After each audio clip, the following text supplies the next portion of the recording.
These are the 25 NBA plays you have to see to believe, and coming in at number 25, Caldwell Pope gets blocked by the backboard. KCP drops baseline and the ball just came out of his hand. Never seen that before. He probably hasn't either. Hey yo, this backboard is giving Jan Jackson a run for his money, or wait, I bet the NBA gave JJ credit for that one too. That said, if Janet Jackson wants to block Derrick Jones, JR, he needs to jump through the roof. Miss exchange on the dribble handoff, and what a throwdown. Look how that's not a good pass. Look how far back that is, and he's still able to catch it and dunk it. Look at it, even Pascal said, where? If LeBron James, the job Iron had his son together, it'd be Derrick Jones, but don't tell that to MJ because bro thinks he's everyone's dad. Jay Armstrong, right back. The Bulls can go up 14. Nope. Jordan past Petrovic. Oh, yes, yes, yes. Bulls said let him cook, and MJ came back with the whole 5-course meal. But you know what's better than a 5-course meal? Chef Curry cooking up an entire team. Baron Davis.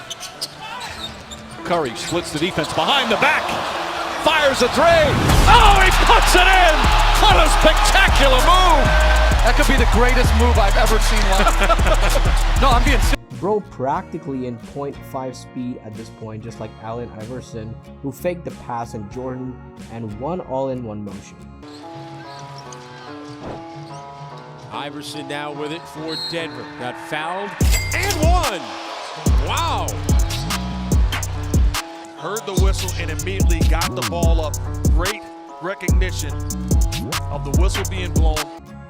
Damn, my G, put these guys' heads in a swivel, although at least they didn't fall victim to a no-look blockout, get laughed at after a free throw, or better yet, their season wasn't ended by a lucky buzzer beater. Only first, the date was August 24th, 2020, and the Clippers were squaring off with the Mavericks in the NBA playoffs. Actually, I stand correctly, the Clippers weren't facing the Mavericks, they were facing Luka Doncic, because on that particular night, Luka Magic did whatever it took to tie the series at 2 apiece, and apparently it also included a cold-blooded game winner.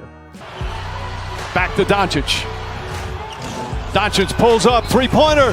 Bang! Bang! It's good! Doncic wins the game at the buzzer! Let's go!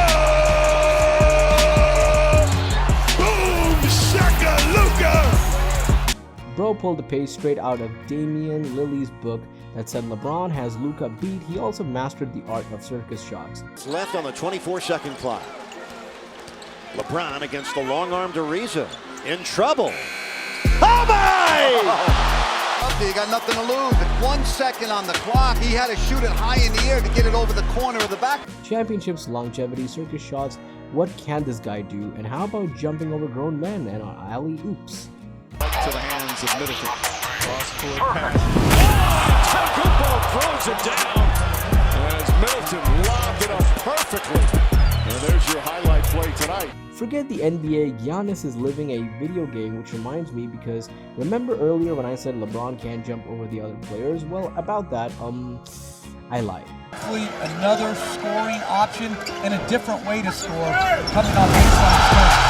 Oh, he does it again. Throws it right up on the rim. James comes flying in from the right corner.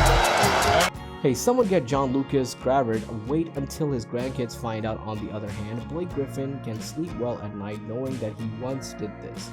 And it. Oh, heck of a play by Griffin. Watch what happens here. This is just a super play. Wow. Wow. Hey, bro.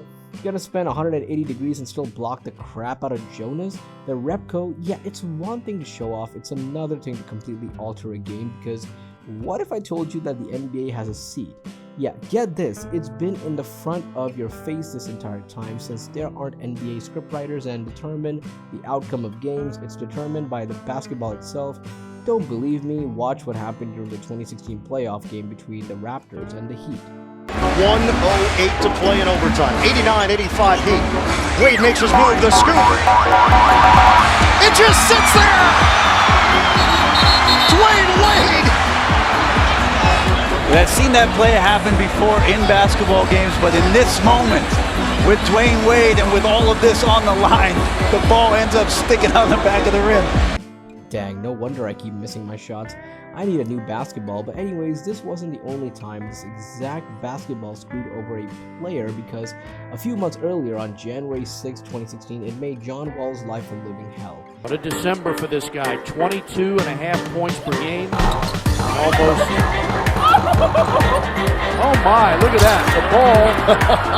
I've never seen that before. I've seen it stay up there. I've never seen it take that long to come down. And speaking of conspiracy theories, it's only right that this next play is just a countdown at lucky number 13. Celtics trying to come up with their 1.1 second play here. Brad, familiar with this situation from being from college? Uh-oh. Whoa! Crowder threw it in.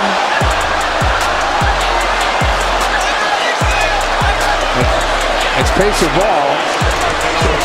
Brad, did you design it? Losing the finals in 2020 and 2021, and this inbound pass one can't help but ask, can Jay Crowder catch a break? Speaking of which, John Wall was robbed of a free throw earlier, but he had also had his fair share of luck as well. Knocked away, Wizards gets the steal. Here's Wall with Dunleavy. And throws it up and in!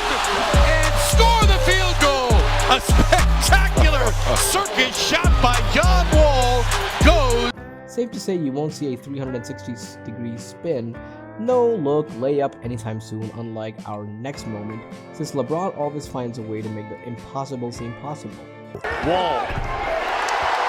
The lead is 3. Love. LeBron. And got it! Bakes it in! Wow. I told you, Kevin, you gotta guard that man.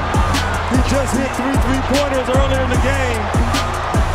That looked like Christian Laettner. I had to say.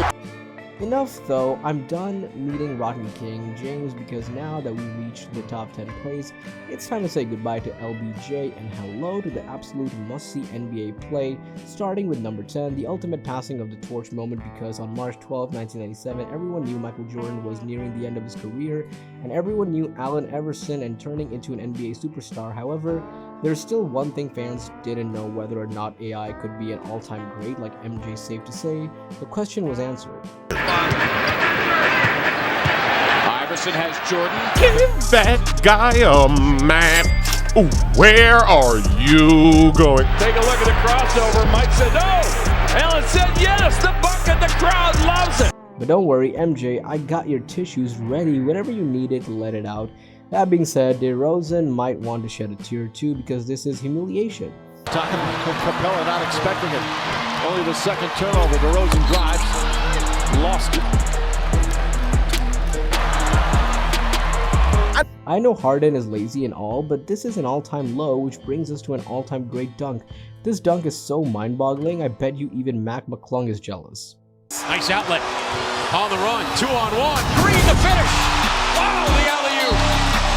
Oh my goodness. He just didn't make that a normal catch and finish. He caught it. And I'm also jealous of John Moran, but only on the court.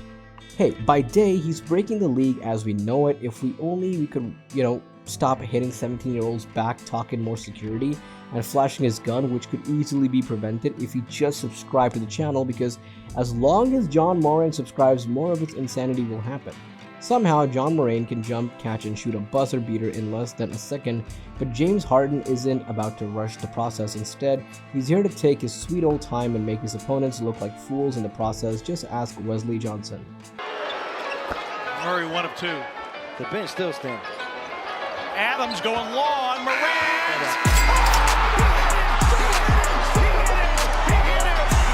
John Morant, insanity. You gotta be kidding me. Did you think it was certain to work? I thought it was going to be. Oh, man, hard. Oh, he stared at Wesley Johnson, and then he hits a 3. Wow. He put him on the deck. Take a look. Allow me to have this man. Down goes Johnson.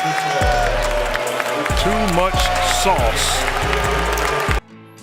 Between the legendary angle breaker, the ruthless stare down, and the made three-pointer, there's no denying if that was straight up disrespectful. But on January 29th, 2020, Jason Tatum didn't have the same luxury as James Harden as well. With only 5 seconds left and down by 3, there was no time for disrespect, and instead, there was merely enough time to miss a free throw, send up a prayer, and hope for a miracle. If they cannot inbounds the ball, just call a timeout and move the ball. Tatum hit the rim on the miss intentionally. Loose ball. Brown for the tie. Oh, got it! Miracle here at TD. Tatum with the perfect miss. Well, this is a great pressure shot by Brown. That was a terrific shot.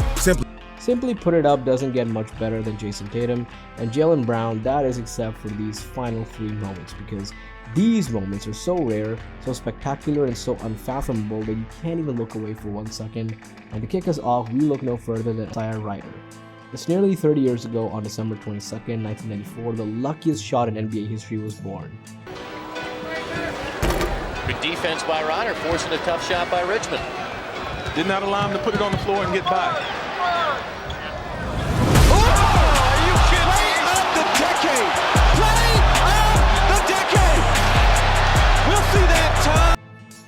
Sometimes you can't make this stuff up, just like I can't make up my mind whether to put that player number 3 or choose the next play instead, as back in 2004 the Rockets and the Spurs were involved in a bloodbath bucket after a bucket for 48 minutes straight, all the games from Texas bragging rights. Only Tracy McGrady wasn't about to eat all his humble pie, and within 35 seconds remaining, Bro would score 10 points in less than 25 seconds. Popovich obviously upset with Manu. Here's McGrady for 3. And the Spurs now lead by 7. Rockets looking for a quick shot. Bowen is all over McGrady. Foul is picked up. Oh, a potential 4-point play. Tracy McGrady, 4-point play. Houston has to. And he gets it in to McGrady. McGrady over Bowen for 3. Yes! Yes! Tracy McGrady. Following his hot streak, everything changed and the Spurs called a timeout to ice Tracy McGrady, only instead of cooling him off this. Gets it in. Jaylen Brown lost it. Here comes McGrady. No timeouts remaining. McGrady for the win. Yeah! Tracy McGrady with an incredible performance down the stretch. There's a reason why Kobe Bryant once called McGrady the toughest player to defend when he's red hot. You might as well forget it. Yeah, you can't forget our number 2 moment. It was February 23rd, 2009. That's versus Sixers with only 2 seconds left in the game. Fans were starting to leave the arena. It was also didn't helping that the Nets could barely even inbound the ball. Nonetheless, when there's a will, there's a way. Gets it into Harris. Harris thought he was fouled. Harris scores! It appeared he got it off on time. Let's see. No indication. They will certainly. Devin Harris lost the ball mid-air and still hitting an impossible half-court buzzer beater, absolutely bonkers. However, it still doesn't compete with the top spot, a play that earned the number 1 spot the second it happened, because let's face it, it's one thing to lose a buzzer beater in a regular season, it's another to lose in the preseason, let alone in Game 7, because on May 12, 2019, between the Sixers and Raptors, that's exactly what happened. Off to Leonard, defended by Simmons. Is this the dagger?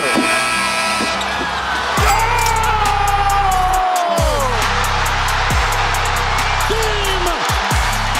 Series! Toronto has won! 1, 2, 3, 4 bounces, so much for trust in the process, and it's even more heartbreaking since the Raptors also won the NBA Finals, because the following game the Raptors dethroned the Warriors in 6 games, allowing Kawhi Leonard to become the only player in NBA history to prevent not only 1 but 2 potential three-peats, forever changing its legacy and allowing the Raptors to win their first ever NBA Finals, which goes to show these guys have all the skill in the world.